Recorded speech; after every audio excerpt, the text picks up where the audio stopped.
सदा शिवम भजाम्यहं श्री शिवाय नमस्तुभ्यं। बंधुजनों, भक्तजनों, आप सभी का ब्राह्मण देव कन्या चैनल पर बहुत बहुत स्वागत है। सावन मास में शिव महापुराण की महिमा सुनना सभी तरह के पुण्य फल देने वाला है। आपके जीवन में जो भी बाधाएं हैं, जो भी समस्याएं हैं, उन सभी का समाधान इस शिव पुराण महात्म्य कथा सुनने से हो जाएगा। बंधुजनों, भक्तजनों, यदि आप इस कथा महात्म्य को ध्यान पूर्वक एकाग्रचित होकर सुनते हैं या शेयर करके किसी और को भी सुनाते हैं, आपके जीवन में सुख, शांति और समृद्धि होगा। भगवान महाकाल, महाकालेश्वर शिव जी, महादेव आपकी सभी दुखों का, सभी समस्याओं का अंत करेंगे। तो भक्तजनों, बंधुजनों, चलिए शिव महापुराण की कथा शुरू करते हैं। आज हम शिव महापुराण के श्री रुद्र संहिता तृतीय खंड के 23वें अध्याय का श्रवण करेंगे। इस अध्याय में हम शिव से विवाह करने के अनुरोध सभी देवताओं द्वारा किया गया है। तो चलिए कथा प्रारंभ करते हैं। बोलिए ओम नमः शिवाय, ओम नमः शिवाय, ओम नमः शिवाय। ब्रह्मा जी कहते हैं, हे नारद, देवताओं ने वहां पहुंचकर भगवान शिव को प्रणाम करके उनकी स्तुति की। वहां उपस्थित नंदीश्वर भगवान शिव से बोले, प्रभु, देवता और मुनि संकट में पड़कर आपकी शरण में आए हैं। सर्वेश्वर, आप उनका उद्धार करें। दयालु नंदी के इन वचनों को सुनकर भगवान शिव ने धीरे धीरे आंखें खोल दी। समाधि से विरत होकर परम ज्ञानी परमात्मा भगवान शंकर देवताओं से बोले, हे ब्रह्मा जी, हे श्री हरि विष्णु एवं अन्य देवताओं, आप सब यहाँ एक साथ क्यों आए हैं? आपके आने का क्या प्रयोजन है? आप सभी को साथ देखकर लगता है कि अवश्य ही कोई महत्वपूर्ण बात है, अतः आप मुझे उस बात से अवगत कराएं। भगवान शंकर के ये वचन सुनकर सभी देवताओं का भय पूर्णतः दूर हो गया और वे प्रसन्न होकर भगवान श्री हरि विष्णु को देखने लगे।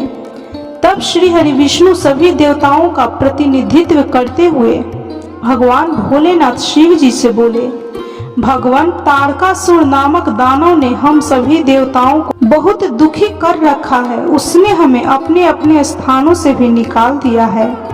यही सब बताने के लिए हम सब देवता आपके पास आए हैं। भगवान, ब्रह्मा जी द्वारा प्राप्त वरदान के फल स्वरूप उस तारकासुर की मृत्यु आपके पुत्र के द्वारा ही निश्चित है। हे स्वामी, आप उस दुष्ट का नाश कर हम सबकी रक्षा करें, हम सबका उद्धार कीजिए। प्रभु, आप हिमालय पुत्री पार्वती का पानी ग्रहण कीजिए। आपका विवाह ही हमारे कष्टों को दूर कर सकता है। आप भक्त वत्सल हैं। अपने भक्तों के दुखों को दूर करने के लिए आप देवी पार्वती से शीघ्र ही विवाह कर लीजिए। श्री हरि विष्णु जी की ये बात सुनकर भगवान शिव जी बोले, देवताओं, यदि मैं आपके कहे अनुसार परम सुंदरी देवी पार्वती से विवाह कर लूं तो इस धरती पर सभी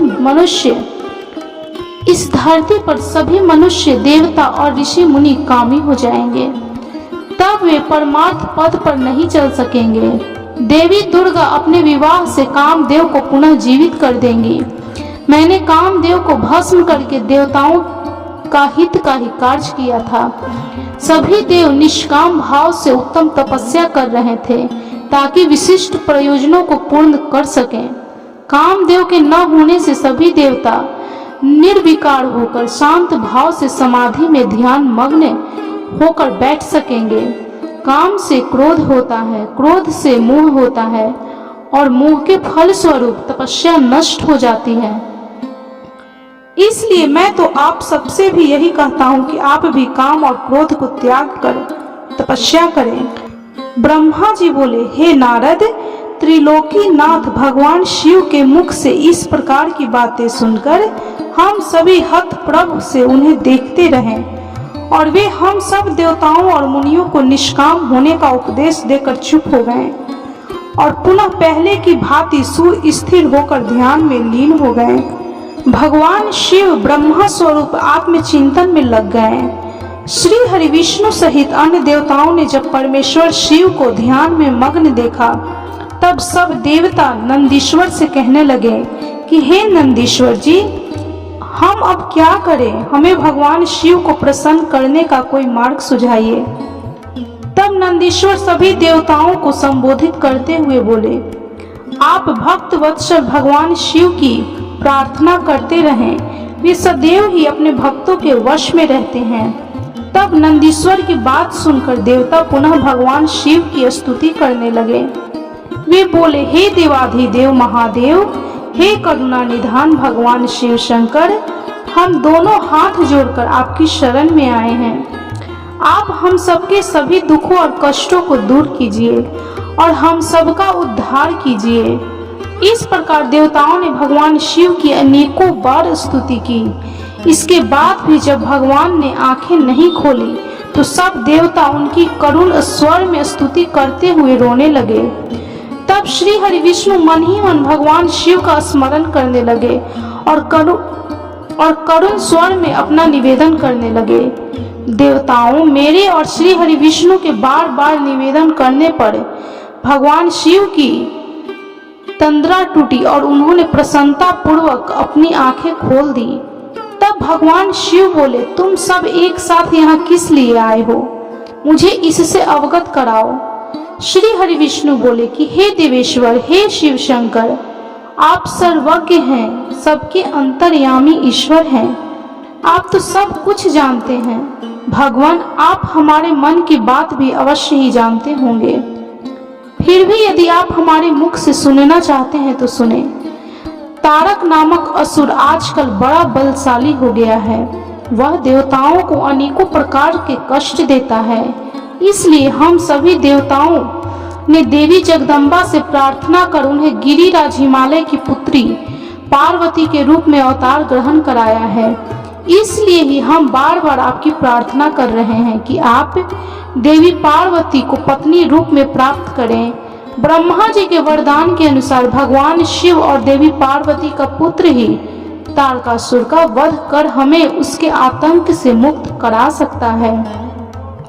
मुनि श्रेष्ठ, नारद के उपदेश के अनुसार देवी पार्वती कठोर तपस्या कर रही हैं। उनकी तपस्या के तेज के प्रभाव से समस्त चराचर जगत संतप्त हो गया है। इसलिए हे भगवान, आप पार्वती को वरदान देने के लिए जाइए। हे प्रभु, देवताओं पर आए इस संकट और उनके दुखों को मिटाने के लिए आप देवी पार्वती पर अपनी कृपा दृष्टि कीजिए। आपका विवाह उत्सव देखने के लिए हम सभी बहुत उत्साहित हैं। अतः प्रभु, आप शीघ्र ही विवाह बंधन में बंधकर हमारी इस इच्छा को भी पूरी करें। हे भगवान, आपने रति को जो वरदान प्रदान किया था उसके पूर्ण होने का भी अवसर आ गया है। अतः हे महेश्वर, आप अपनी प्रतिज्ञा को शीघ्र ही पूरा करें। ब्रह्मा जी बोले कि हे नारद, ऐसा कहकर और प्रणाम करके श्री हरि विष्णु और अन्य देवताओं ने पुनः शिव जी की स्तुति की। तत्पश्चात वे सब हाथ जोड़कर खड़े हो गए। तब उन्हें देखकर वेद मर्यादाओं के रक्षक भगवान शिव हंसकर बोले कि हे हरे, हे विधेय और हे देवताओं, मेरे अनुसार विवाह करना उचित कार्य नहीं है, क्योंकि विवाह मनुष्य को बांध कर रखने वाली बेड़ी है। जगत में अनेक कुरीतियां हैं, स्त्री का साथ उनमें से एक है। मनुष्य सभी प्रकार के बंधनों से मुक्त हो सकता है, परंतु स्त्री के बंधन से वह कभी मुक्त नहीं हो सकता। एक बार को लोहे और लकड़ी की बनी जंजीरों से मुक्ति मिल सकती है, परंतु विवाह एक ऐसी कैद है जिससे छुटकारा पाना असंभव है। विवाह मन को विषयों में के वशीभूत कर देता है, जिससे मोक्ष की प्राप्ति असंभव हो जाती है। मनुष्य यदि सुख की इच्छा रखता है तो उसे इन विषयों का त्याग देना चाहिए। विषयों को विष के समान माना जाता है। इन सब बातों का ज्ञान होते हुए भी मैं आप सबकी प्रार्थना को सफल करूंगा, क्योंकि मैं सदैव ही अपने भक्तों के अधीन रहता हूँ। मैंने अपने भक्तों की रक्षा के लिए अनेक कष्ट सहे हैं। हे हरे और हे विधे, आप तो सब कुछ जानते हैं। मेरे भक्तों पर जब जब विपत्ति आती है तब तब मैं उनके कष्टों को दूर करता हूँ। भक्तों के अधीन होने के कारण मैं उनके हित में अनुचित कार्य भी कर बैठता हूँ। भक्तों के दुख को मैं हमेशा दूर करता हूँ। तारकासुर ने जो तुम्हें दुख दिए हैं उन्हें मैं भली भांति जानता हूँ। उनको मैं अवश्य ही दूर करूँगा। जैसा कि आप सभी जानते हैं, मेरे मन में विवाह की कोई इच्छा नहीं है, फिर भी पुत्र प्राप्ति हेतु मैं देवी पार्वती का पाणी ग्रहण अवश्य करूँगा। अब तुम सब देवता निर्भय और निडर होकर अपने अपने धाम को लौट जाओ। मैं तुम्हारे कार्य की सिद्धि अवश्य करूँगा। इसलिए अपनी सभी चिंताओं को त्याग कर सभी सहर्ष अपने घर को जाओ। ऐसा कहकर भगवान शिव शंकर पुनः मौन हो गए और समाधि में बैठकर ध्यान में मग्न हो गए। तत्पश्चात श्री हरि विष्णु और मैं देवराज इंद्र सहित सभी देवता अपने अपने धाम को खुशी से लौट आए। ब्रह्मा जी कहते हैं कि देवताओं के अपने अपने निवास स्थान पर लौट जाने के उपरांत भगवान भोलेनाथ शिव जी माता पार्वती की तपस्या की परीक्षा लेने के विषय में सोचने लगे। वे अपने प्रात पर माया रहित स्वरूप का चिंतन करने लगे। वैसे तो वे सर्वेश्वर और सर्वज्ञ हैं, वे ही सब के रचनाकर और परमेश्वर हैं। उस समय देवी पार्वती बहुत कठोर तप कर रही थी। उस तपस्या को देखकर स्वयं भगवान शिव भी आश्चर्यचकित हो गए। उनकी अटूट भक्ति ने शिव जी को विचलित कर दिया। तब भगवान शिव ने सप्त ऋषियों का स्मरण किया। उनके स्मरण करते ही सातों ऋषि वहां आ गए। वे अत्यंत प्रसन्न थे और अपने सौभाग्य की सराहना कर रहे थे।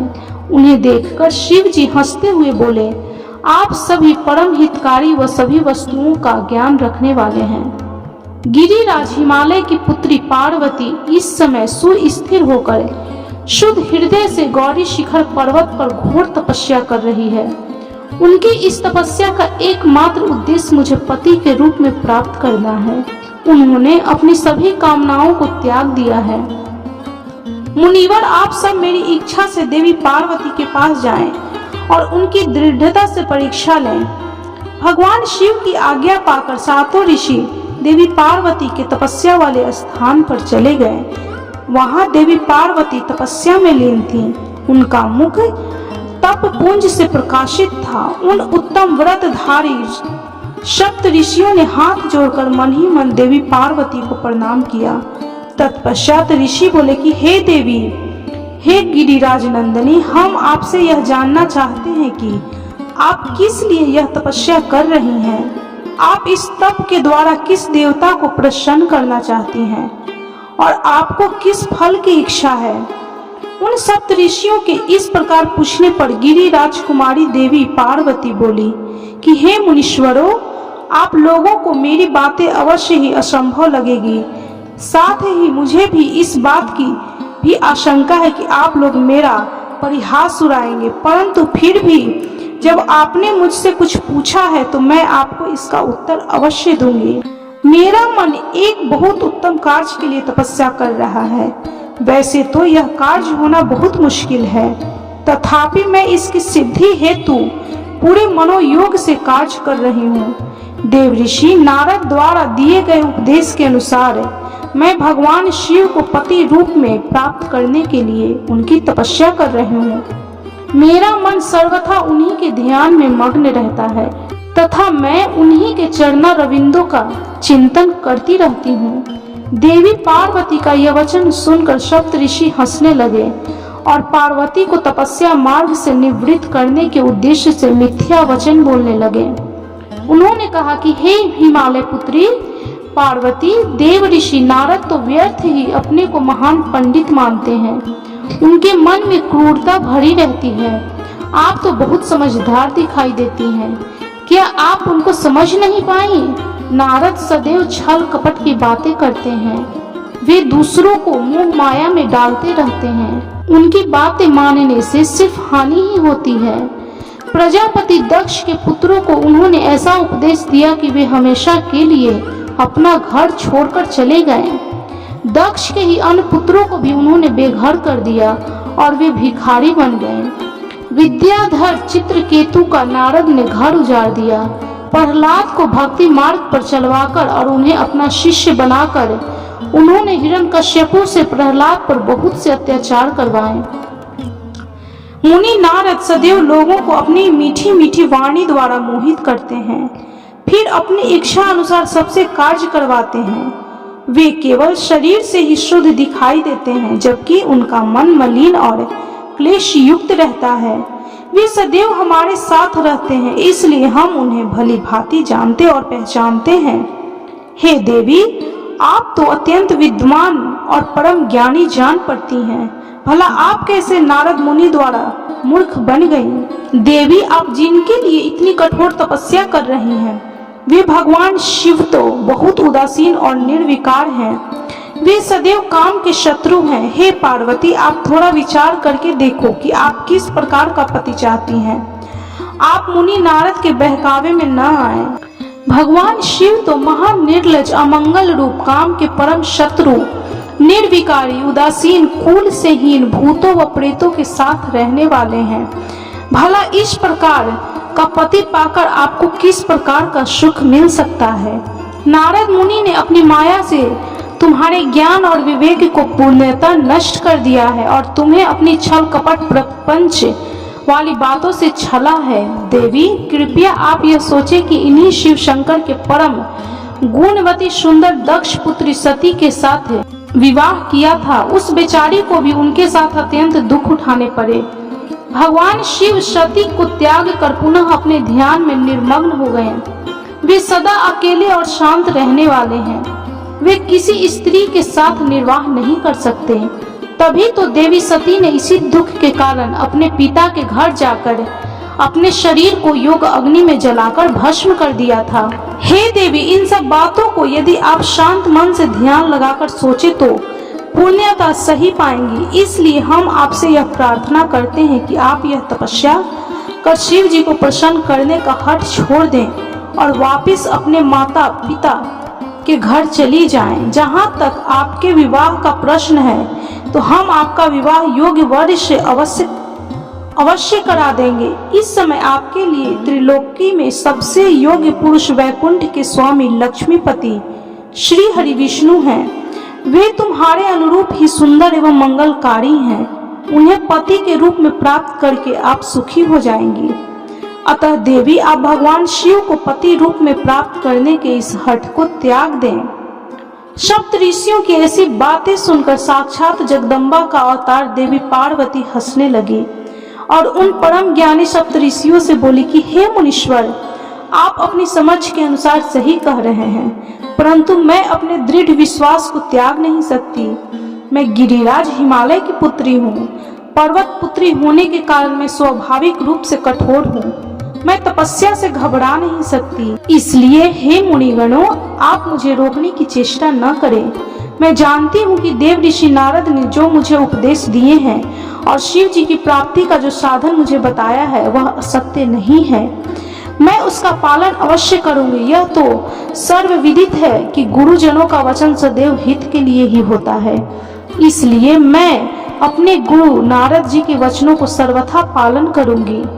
इससे ही मुझे दुखों से छुटकारा मिलेगा और सुख की प्राप्ति होगी।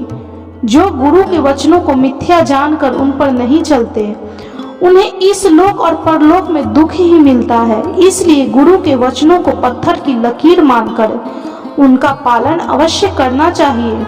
अतः मेरा घर बसे या ना बसे, मैं तपस्या का यह पथ नहीं छोड़ूंगी। हे मुनीश्वरों, आपका कथन भी सही है। भगवान विष्णु सद्गुणों से युक्त हैं तथा नित्य नई लीलाएं रचते हैं, परंतु भगवान शिव साक्षात पर ब्रह्मा हैं। वे परम आनंदमय हैं। माया मोह में फंसे लोगों को ही प्रपंचों की आवश्यकता होती है। ईश्वर को इन सब की न तो कोई आवश्यकता होती है और न ही रुचि। भगवान शिव भक्तों से ही प्रसन्न होते हैं। वे धर्म या जाति विशेष पर कृपा नहीं करते। ऋषियों, यदि भगवान शिव मुझे पत्नी रूप में नहीं स्वीकारेंगे तो मैं आजीवन कुंवारी ही रहूंगी और किसी अन्य का वरण कदापि नहीं करूंगी।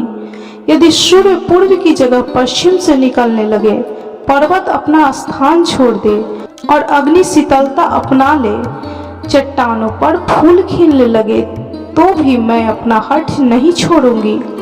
ऐसा कहकर देवी पार्वती ने सप्त ऋषियों को दोनों हाथ जोड़कर प्रणाम किया तथा भक्ति भाव से शिव चरणों का स्मरण करते हुए पुनः तपस्या में लीन हो गईं। तब पार्वती के श्री मुख से उनका दृढ़ निश्चय सुनकर सप्त ऋषि बहुत प्रसन्न हुए और उनकी जय जयकार करने लगे। उन्होंने पार्वती को तपस्या में सफल होकर भगवान शिव से मनोवांछित वरदान प्राप्त करने का आशीर्वाद दिया। तत्पश्चात देवी पार्वती की तपस्या की परीक्षा लेने गए सप्त ऋषि उन्हें प्रणाम करके प्रसन्न मुद्रा में भगवान शिव को वहां हुई सभी बातों को ज्ञान कराने के लिए शीघ्र ही उनके धाम की ओर चल दिए। तब भगवान शिव शंकर के पास पहुंचकर सप्त ऋषियों ने उनके समीप जाकर दोनों हाथ जोड़कर उन्हें प्रणाम किया और उनकी स्तुति की। तत्पश्चात सप्त ऋषियों ने महादेव जी को सारा वृतांत बताया। फिर प्रभु शिव की आज्ञा पाकर सप्त ऋषि स्वर्ग लोक को चले गए। इस प्रकार शिव महापुराण के श्री रुद्र संहिता तृतीय खंड का यह 24वें अध्याय तक की कथा संपन्न हुई। तो बोलिए कर्पूर गौरम करुणावतारम संसार सारम भुजगेंद्र हारम सदा वसंतम हृदय रविंदे भवम भवानी सहितम नमामि। ओम नमः शिवाय, ओम नमः शिवाय, ओम नमः शिवाय। आप भी इस शिव भक्ति की कथा अवश्य सुने। इस कथा को सुनने से आपके मन की जो भी मनोरथें होंगी भगवान पूर्ण करेंगे। आपके जीवन की सभी समस्याओं का भगवान शिव महाकालेश्वर समाधान करेंगे। तो बोलिए कर्पूर गौरम करुणावतारम संसार सारम भुजगेंद्र हारम सदा वसंतम हृदय रविंदे भवम भवानी सहितम नमामि। ओम नमः शिवाय, ओम नमः शिवाय, ओम नमः शिवाय। भक्तजनों, बंधुजनों, यदि आपको शिव महापुराण की यह कथा अच्छी लगी हो तो कृपया वीडियो को लाइक, शेयर और सब्सक्राइब जरूर करें और कमेंट में हर हर महादेव, ओम नमः शिवाय, जय महाकाल जरूर लिखें।